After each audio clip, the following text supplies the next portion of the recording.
be conservative values. So how did you raise your kids? How did you keep them out? How'd you keep your daughters out of the being hood? Well, they didn't want to be hip hop. No, they didn't want to come to the South. Daddy, I want to go to the South Side and meet some black boys. They didn't say that, did they? No, they didn't say that. Okay. But they didn't have to go to the South Side. Right. There are some black boys on the North Side. Right, they are. Yeah. It's more diversity in the North Side. I know. And much more diversity. Yeah. I don't know. You know, somebody else just asked me this, and I was not an authoritarian parent. I'm still not an authoritarian parent. So this whole notion of hitting a child, it's just not who I am. No. It's not. I'm not an authoritarian person anyway. In fact, I'm an anti-authoritarian person. So why would I try to impose my will on somebody else if I don't want people to impose their will on me? That's just, I go about my children the way I go about my life. There's a consistency, I like to think, about how I handle my children and how I handle my life. So did they get C's and D's in school? C's and D's? No, they were good students. A's and B's? They were A's and B's. You would not accept a D, would you? Well, no, there would be. I mean, see, okay, but what's implied? How could I? You know what I'm saying? Like, there may be a serious issue why a child is getting a D. Okay, Right. I mean, there's a whole. So if your daughter received three D's, one D, you would work it out. That'd be the last time. It's not gonna. They ain't gonna show up next market period. Yeah, I know. You get the belt out, wouldn't you? No. See, I don't do that. Okay, I would discuss it. You would talk to your children. That's that Dr. Spock stuff. You know what I'm saying? Yeah, let's talk about it. No, we would make fun when I was coming as a kid. I don't believe there's one kid in the world who responds well to getting hit. I'm sorry, just don't believe it. You become very radicalized. It can also. In the long run, if you continually hit somebody, that becomes an anger within them. Yes. Okay. Yes. So your short-term goal. Yes. I hit my child, and now my child went from a D to a B. Long-term goal, your child will hit their child. So what's accomplished? So the oldest daughter, you have one in high school, right? You have a little one. Yeah. They about 6 years apart. Right? Yeah. No, they're 4 years apart. 4 years apart. Yeah. So one is about to go to college. Yeah. There you go. Graduation this year? I got 2 graduations this year. A college and a high school. Yeah, I just came back. I just talked about this. I came back from my older daughter's graduation 2 weeks ago. Yeah, so she's got to figure out what she wants to do. Can you say where? Oh yeah, University of Iowa. Hawkeye. Yeah, she's a Hawkeye. She was there when Obama. Is that Ames? No, Ames is Iowa State. Yeah, okay. Where's Iowa that? City. Iowa City, in the middle of nowhere. Yeah, well, middle of the state of Iowa. Hawkeye. Yeah, Hawkeye. It ain't Des Moines. No. And you have a high school graduation. Don't say your name of your daughter's high school. Okay. But you have So how did you keep your girls from reproducing themselves in high school and college? That was their mothers. I said, give them the facts of life in speech.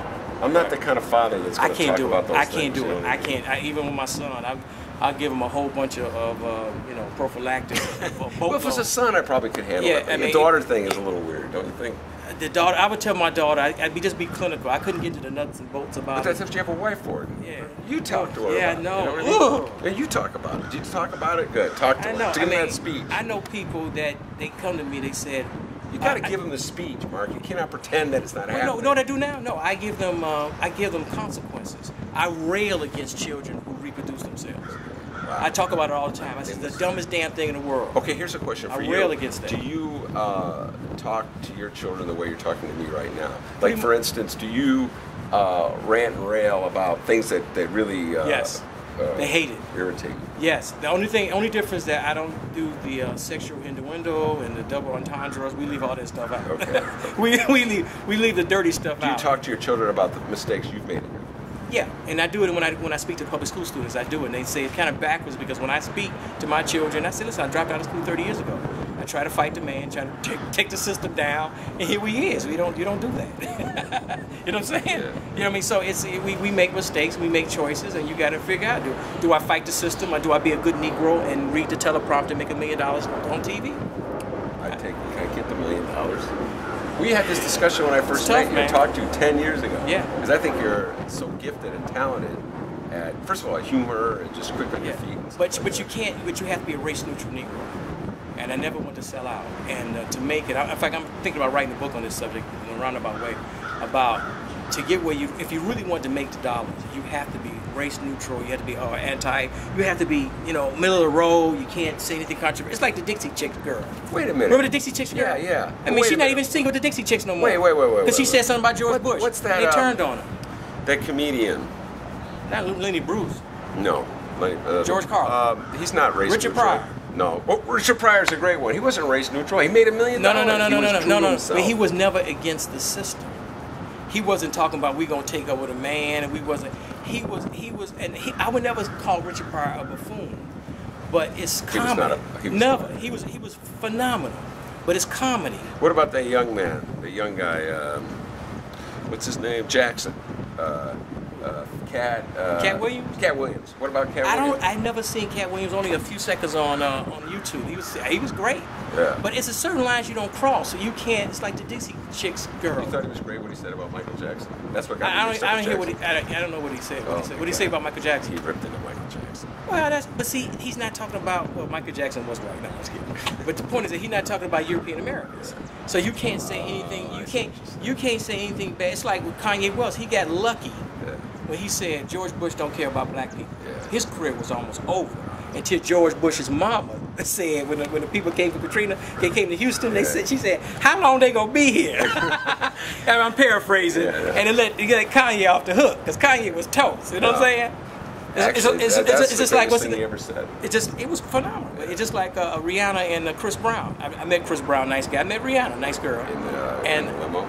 I drove Chris, but I never drove Rihanna. I hope we see it as all because I can't. She's a different. She was a nice, clean-cut little girl. Not little. She's tall. She was a sweet little girl when I saw her a couple years ago. Yeah. Now she's grown now. Yeah. I can't wait to see Rihanna because she may want a sugar daddy. We do what we can. But what I'm saying is that with Chris Brown, if he had hit a white girl, I'll forget about it. Yeah. You know what I'm saying? Wait. It's over. Who has hit a white girl? You just don't. O J Simpson. OJ, see, think he about. got away with it. Yeah, but OJ, you know what OJ? The thing about OJ is that we say about OJ. Did he or did he not murder? I don't think he did. You seriously don't? No. You're just saying that because of cameras? No. OJ did. I wasn't there. I don't live in Brentwood, Los Angeles, right? Okay. But if he did it by himself, he didn't. If he did it, he did not do it by himself.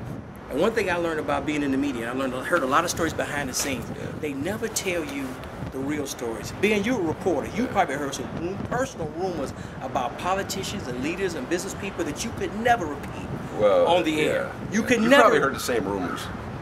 I don't hear as much as I used to because I'm not in the loop like I used to be. I used to be really in the loop. I used to hear some stuff I don't repeat to my own parents. Yeah. I don't repeat to anybody. Well, I don't even know if they're true. Well, a lot of it's plausible, man. So OJ, if he actually did it, he didn't do it by himself. I mean, he did not. You don't commit murders like that. And most brothers, they mad at their women. They be like, hey, right there. They don't wait and plan and put on some gloves and hat. Well, I'm gonna kill her this time. No, they be like, no, he did it. You know he did it. No, he didn't. No, he didn't. No, you know why I say that? Because I'm sensitive to. It's like this thing about the Mexican, the law in Arizona against the Mexicans, right? Yeah. Illegal Mexicans, aliens, right? It was against anybody they pull over. Right. But see, I've been picked out of the lineup. I was at Belmont and Western at the police station about 20-something years ago. Okay. And I got picked out of the lineup. The lady said I robbed her. Mm-hmm. But back in the 80s, this is about 20-something years ago, 20 years ago, in the 80s, I wore a beard half the time. It was a clean shaven. So I look Arab, Puerto Rican. I like a lot of people at 10 o'clock at night. Yeah. And so when you get picked out of a lineup, it's a chilling effect. Bill Curtis told me, he said, Mark, I'm a lawyer. You don't go in front of a lineup without a lawyer. How do you know Bill Curtis? I drove with Bill Curtis. I met a lot of people over the years. Great guy. Oh, Bill is a great guy. Great guy. I drove Skippy too one time. Is that right? He was cool. Yeah. But Bill was funny. Bill's cool. Yeah. Skippy just Walter Jacobson, Mr. Jacobson. Okay. For those who don't know, Walter Jacobson, Channel 2 News. Look it up on the YouTube. So when you ever been pulled over by the police and had them look through your car and pat you down? Yes. No. Okay. But you understand when the police stop you, Ben, and they going through your car, or you've been picked out of lineup, or you got to go down to the station, you get the handcuffs on you, or I know people had their guns drawn on them, go to the paddy wagon, whatever, and it's a chilling effect. Yeah. Most Americans don't know that you can be innocent and still be proven guilty. If OJ was a poor black boy, he would be in jail. He's in jail now. But he's been in jail for murder. Yeah. Okay. And most people, like one guy told me, he said, "Mark, very wise brother. Well, you know who you is? Isn't he effectively in jail now for murder? Isn't it just retribution for that? It is retribution. It's just the punishing on this case because they didn't punish him. But his wise guy told me along. He said, "Listen, O J Simpson. Listen." He said, "O J Simpson loved white folks too much to kill him."